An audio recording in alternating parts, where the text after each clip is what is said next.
นักได้3 ใบเลยเอา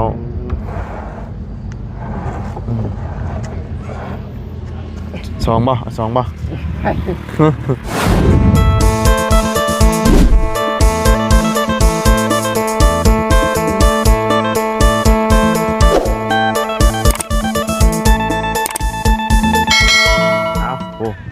ใครแน่เนาะ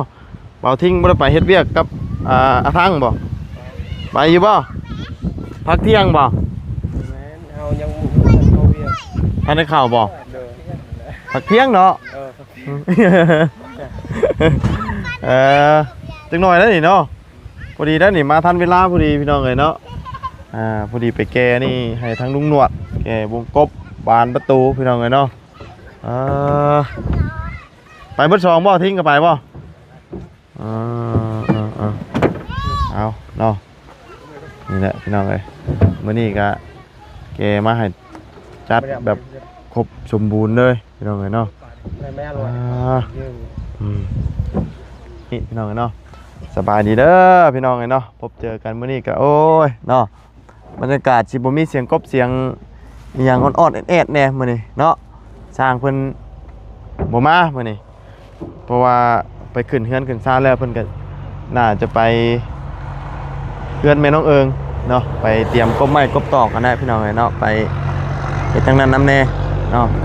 ก็ไปทางแนวน้ำแน่เนาะเอาเนาะมีแต่ว่าเอาวงกบลงเนาะทางเพิ่นอยู่ใครอยู่เพราะว่ารถมันขึ้นบ่ได้พี่น้องขึ้นพุ่นกับอีกอย่างมันกับมอนี่พอดีเนาะเราเฮ็ดบันไดให้ข้างในแล้วบาดนี้บันไดทางเหยียบขึ้นนะพี่น้องเลยเนาะเนาะจากวงบุนี่วงน้อย7บ่วงใหญ่2บ่หรือว่าจังใดพี่น้องเนาะเอาเหลื่อมตาแน่เด้อพี่น้องเนาะเพราะว่าแดดส่องเนาะเอาเบิ่งน้ำกันพี่น้องนี่เนาะเนาะฮะเฮ้ยมันแน่นบ่แม่นเบิดเลยนักได้3 ใบเลยเอา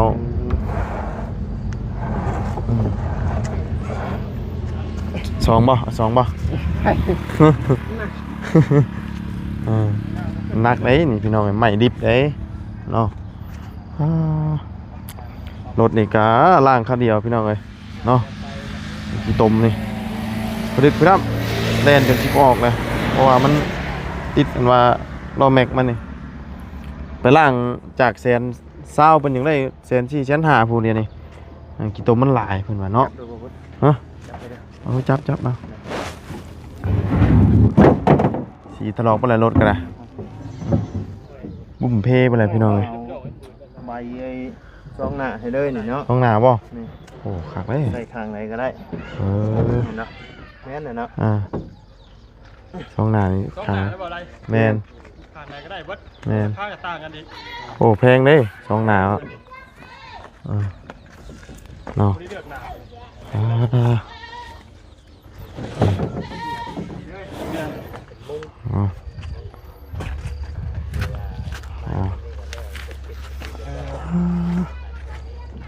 ขึ้นเนาะ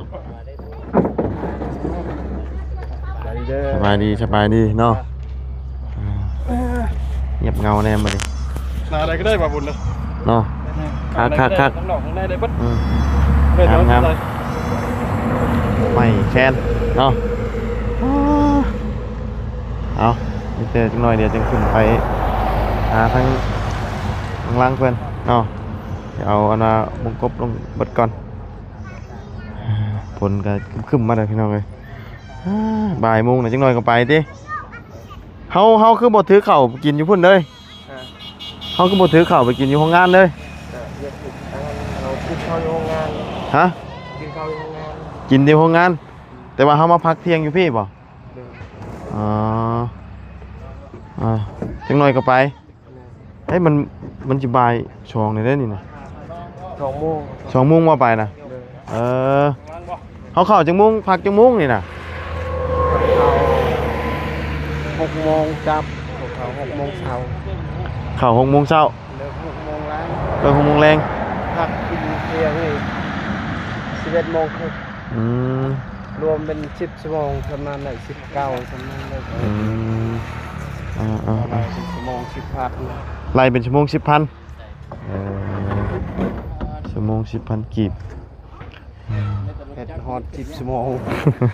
เขาเฮ็ดได้ก่อบ่ แบบ ทุกแบบเลยบ้าน อ่า ก็สร้าง โดย บ้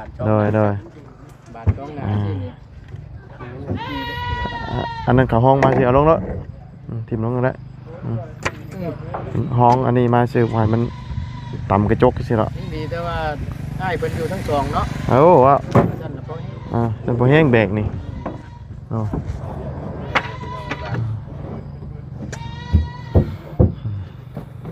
บ้านต้องหนาใส่ด้านไหนก็ได้ เอาเดี๋ยว3 โมงเนาะเอาเดี๋ยวจังหน่อยจังขึ้นไปหาเพิ่นพี่น้องกันเนาะเอ้าวงสุดท้ายวันนี้มันพอดีเอ้าวงสุดท้าย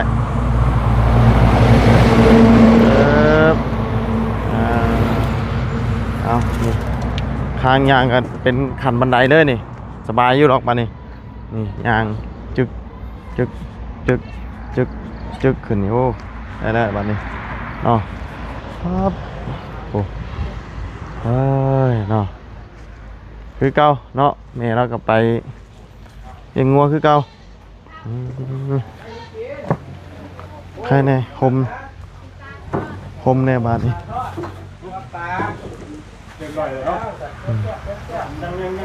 อันนี้เป็นเขียบอันนี้ไว้ละเนาะเขียบโอ้ตัวนี้แมงนะตัวแคบเพื่อให้เขาปูให้มันชิดกันเนาะ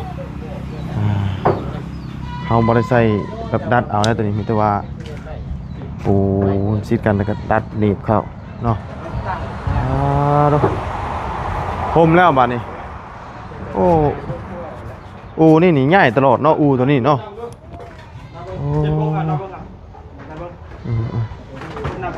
เราไม่อยู่นี้พรมแล้วบาดนี้พี่น้องเลยสบายแล้วเนาะเอาให้ทั้งลุงหนวดเพิ่นนั่งก่อนเอาเนาะผลเรียบร้อยแล้วล้างเนาะโอ้เอาไปดีเอางามคักเนาะเดี๋ยวมาครบเลยบานน้อยบานใหญ่เนาะถือว่าก็เกียมให้สร้างเพิ่นเพราะว่าเพิ่นมานี่เพิ่นก็สิเขียบโตเป็นนี่ก็เราไม่อย่างนี้เพิ่นสิขึ้นตัวนี้แล้วนี่เนาะขึ้นโตอันว่าเป็นก้อนแล้วก็จังที่ยายเช่นใช่ไหมวงกบยังนี่ยายไว้ใช้นี่นะเป็นตะย่านแท้โอ้ดำปื้ออยู่นี่เนาะ ดับเบิลแต่มันใช้งานได้ ยังมีไฟอยู่บ่นี่ บ่มีเราเสียบเข้ากันก็ได้ นี่เนาะตัดแล้วเนาะคือว่ามีอันไฟใส่อยู่นะตอนนี้โอ้ บ่ได้ใส่ เอานั่งดูนั่งนี่นั่งนี่ก็ได้นี่ นั่นก็นั่งง่ายๆ เยี่ยมโอ้นี่คักนี่เนาะเย็นคักกว่านี้เนาะใหญ่เรื่อยเนาะตัวนี้เนาะเมื่อนั้นเห็นอยู่ห้องน้ำ ก็มันอึดอัดเด้ โอ้ ก็เอาออกแหละ ฮะ ก็มันอึดอัดก็เอาออกแล้ว มันอึดอัดเอาออกเนาะเนาะถือว่าเช้าคักแล้วอันนี้ดิน เศร้าแล้ว เช้าแล้วเนาะยาดีจริงๆเลย ยาดีก็งงกันจักยาหยังคือ เลย แค่ทากับกินซื่อๆก็ไม่ค่อยย่างได้แล้ว เอาเนาะมื้อนี้กะนี่แหละระบาวกันซื้อหมูกรอบมาให้เนาะผมบ่ได้บ่เห็นทางบ่บุญดอกชื่อพี่น้องทางลุงหนวดแต่ว่าบ่บุญเป็นคนเกมให้เนาะเต็มรถเลยนี่พี่น้องเนาะมาครบเต็มระบบเลยทั้งบานทั้งบานน้อยบานใหญ่เกมให้เพิ่น โดยขอบใจหลายเด้อแกบ่รู้เพื่อนให้นะ เลยเนาะเอาแต่ถือว่ามาฮอดแต่มีแต่ว่าผ่านเรืออะไรก็เป็นเรื่องทางผู้ใดมีงบประมาณนี้คือเก่าเนาะ ว่าทางบ่บุญนี่คือเรือนหลังนี่บ่บุญบ่ได้มีจักกีบเลยนะพี่น้องเอ้ยบ่มีงบเอาลาซอยข้างนอกเพิ่นเลยมีแต่ทาง กีบหนึงก็บ่มีข่อยก็ได้ สบายดี ส เด้อบ ายดี ลุงหนวดเนาะสองคน สบายดีเนาะ รักนะพี่น้องเนาะส่วนทางมันบ่มีเนาะบ่ตูนกับบ่มีเนาะ บ่มีบ่บ่ข่อยบ่มีพรทีมงานเลยสำหรับเขตนงรังเพิ่น เนาะบ่มีก็บ่เป็นหยังสิได้จังเนาะ ก็ดีใจนำแหล้วเนาะในหลายๆทางช่วยกัน รายการเนาะใกล้สิแล้วเลยล่ะพี่น้องไอ้บ่โดนบ่นานดอกประมาณเต็มที่อาทิตย์หนึงเนาะ แม่น อาทิตย์หนึงถ้าว่าเพิ่นได้มาเต็มระบบแล้ว แม่น แต่ว่าตอนนี้เพิ่นสิแยกย้ายอันน่ะเราไม่อยู่เฮือนแม่น้องเอิงแล้วก็สองคนน่ะสิมาเฮ็ดตัวแป้นแล้วก็นี่เนาะ โดย ระวังนั่นทันได้ขึ้นนะ ยังได้เป็นมีทีมงานพอดีประจักษ์ ผมว่าเขาแบบแต่ผมมีหรอกมีแต่3คนเท่านั้นแหละ มาอยู่ต่างคนต่างเป็นเด้แป๊บเดียวตัว มันบ่เฮิงนะเฮือนใหม่นะไวของเฮือนดินอยู่แล้วบ่ได้ถามเลยบ่ได้ถามเนาะบ่ได้ใส่หลายอย่างจับเหล่าไม้แล้วต้องแอบจะโดดนี่เป็นไง เป็นยังเรื่องนองหลังเปื่อยๆอารมณ์ดีแท้ เป็ เป็น น เปื่อยมันนี่มีหยังนี่มีเดียวบ่ เจ้าพันธุ์ดีมาจักเมื่อคืนนี่บ่ล่ะ บ่ยิ้มซื่อ ยิ้มซื่อมันมีหยังติดหน้าอ้ายบ่ อืม คือจังว่าแนมหน้าเฮาเลยหัวยิ้มอยู่ กะเจ้าหัวกะยังหัวแน่ เอ เที่ยวก็ปิดปากมันแน่อยากหน้าหายสิเนาะบ่กล้าเนาะจึงเจ้าบ่กล้ามา อยากหัวก็อยากหัวแน่บ่ เนาะ ยัน นะ ว่า ว่ากันเวลาอยากหัวกะบ่มีหยังเฮ็ดให้อยากหัวกะอยากหัวแหล้ ยั วน เนาะ ยันว่ามีแนวติดหน้าอ้ายเลยเห็นแล้วบ่กล้าบอกนะหัวยิ้ม บ่ มีเนาะดีแล้ว โดย เอามีเตอไปแล้วก็จัดแจงเบิ่งยันว่าป่านั่นนะโมเมนต์ป่าพี่น้องยันว่าป่าลงฝนตกเนาะสุดก็เป็นได้อีกก็ได้เด้อบ่ได้เด้อ ดีแล้วตั้งแจ้งก็ได้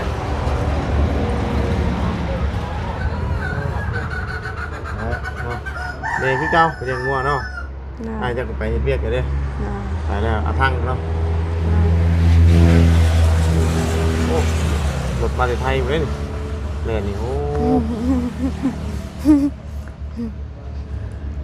เพราะว่าไม่ชลานี่ก็มาแล้วแต่ยังบ่ครบเนาะก็ได้80แผ่นทางประจันนะยังขาดหลายอย่างอยู่เนาะอุปกรณ์ต่างๆนะครับพี่น้องเนาะเป็ดนะตกมันพับอย่างนั้นแหละยังอยู่เนาะขาดพวกไม่ชลานี่ยังขาดอยู่พอมันหายไป80แผ่นก็ยังอยู่อาจจะปล่อยไปเนาะสร้างคนยุทธไปขึ้นเพื่อนไม้แล้วก็ไปเล้าไม้ต่อก็เลยบ่หรือว่าจังไดเนาะ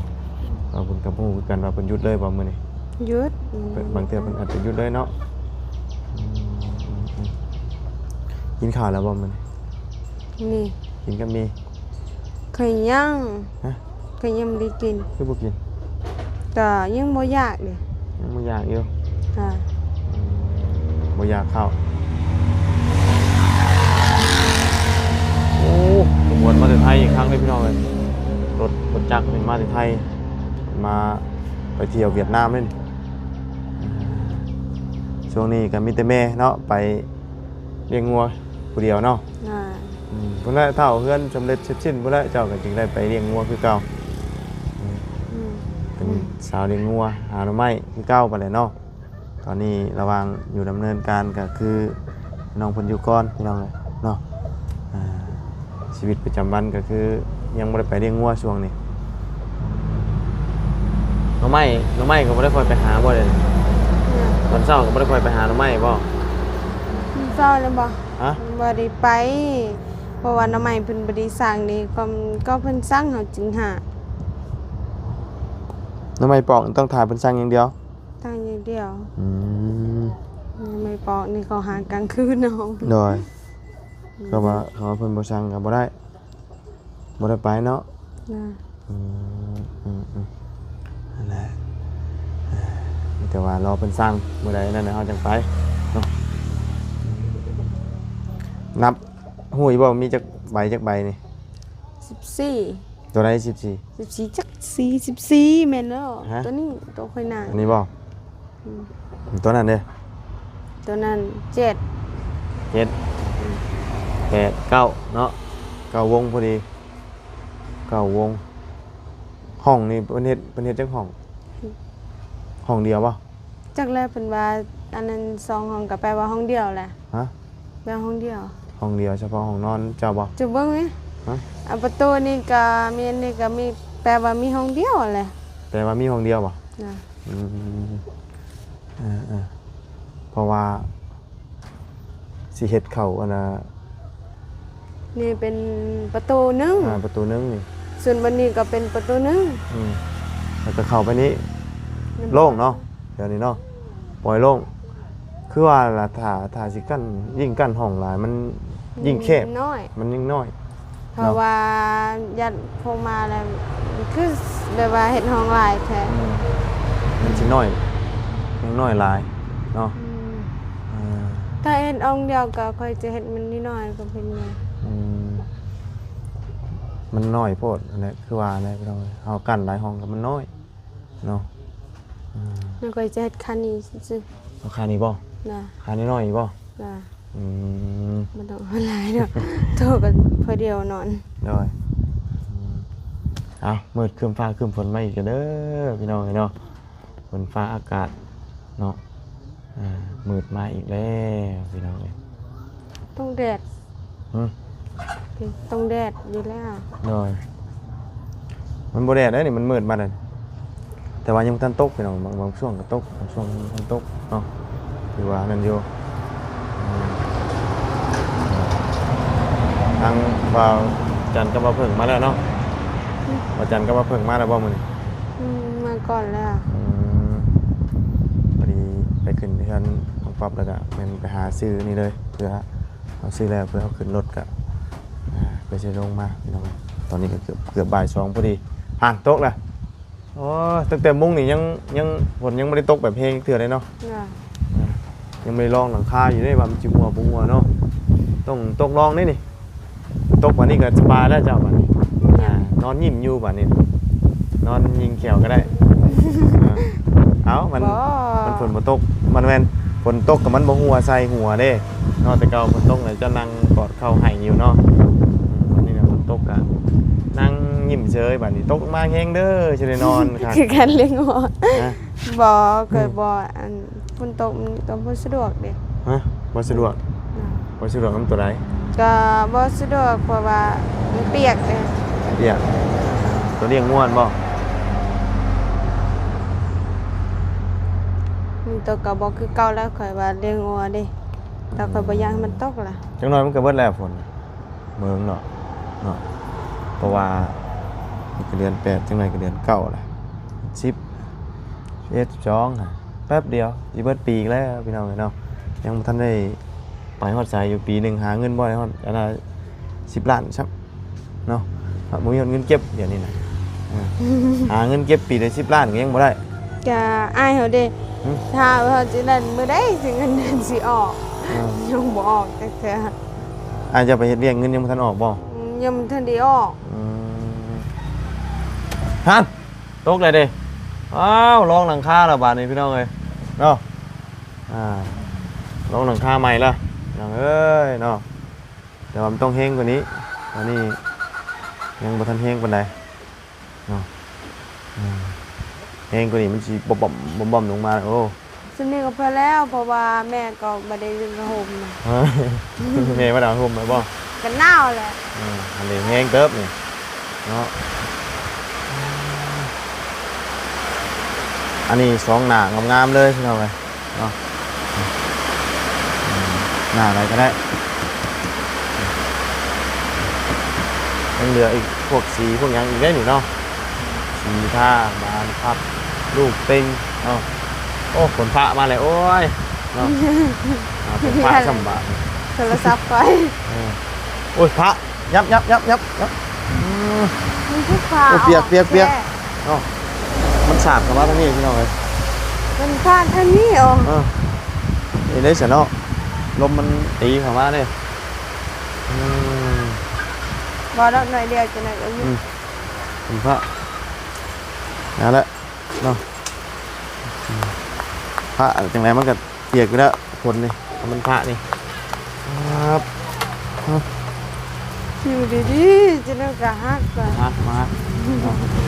โอ้ยเนาะนี่มันตีเข้ามาลมหน่อยคาบักคือแห้งโอ้ยพระเปียกเข้ามาพี่ได้นี่เนาะอันนี้กันเข้ามาแล้วเนาะกะบุคุ้มไม่ได้หรอกเนาะอย่างประตูก็นั่นเป็นไรเนาะโดนมันก็เฮ็ดได้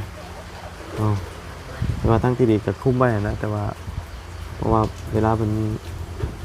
ทาสีได้ยังจึงเก่งครับเนาะ